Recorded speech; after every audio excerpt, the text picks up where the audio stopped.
শুভ সকাল বন্ধুরা। তো দেখো, আমরা সকালবেলা ব্রেকফাস্ট কিংবা জল খাবার যেটাই বলি না কেন, তো এরকম তেলে ভাজা লুচি, পরোটা আরও বিভিন্ন ধরনের ফাস্টফুড রয়েছে। সেই সব যদি আমরা না খেয়ে এরকম একটা সম্পূর্ণ প্রাকৃতিক জিনিস দিয়ে তৈরি করে খাবার খেতে পারি, তাহলে কিন্তু আমাদের শরীরের পক্ষে খুবই উপকারী। তো এখানে রয়েছে দেখো অঙ্কুরিত ছোলা মুগ। তো ছোলা মুগ আগের দিন রাতে ভিজিয়ে রেখেছিলাম, তো একদিন রেখে দিয়েছিলাম জল থেকে তুলে। তো এরকম অঙ্কুরিত হয়ে গেছে।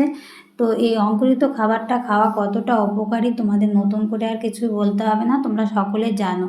তো আর রয়েছে এখানে একটা বেদানা, কয়েক টুকরো নারকেল, চীনাবাদাম, অ্যাকরোট, কাঠবাদাম, একটা কলা, একটা আপেল।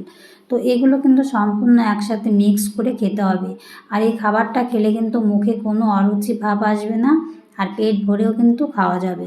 তো যারা বিশেষ করে শারীরিকভাবে দুর্বল রয়েছে, কমজোরি একটু, তারা কিন্তু এই সব খাবার খেলে কিন্তু দুর্বল থেকে সবল হয়ে উঠবে, আর এনার্জিটাও কিন্তু ফিরে পাবে।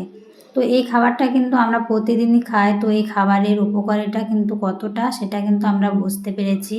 তাই ভাবলাম যে বন্ধুদের সাথে শেয়ার করি, তোমাদের যদি কোনো উপকারে আসে। তো তোমরা কিছুদিন এই খাবারটা খেয়ে ট্রাই করে দেখতে পারো, তাহলে উপকারটা বুঝতে পারবে। এই খাবারটার মধ্যে কিন্তু কোনো সার্টিফিকেট নেই, সম্পূর্ণ প্রাকৃতিক জিনিস দিয়ে তৈরি। তো ভালো থেকো, সুস্থ থেকো।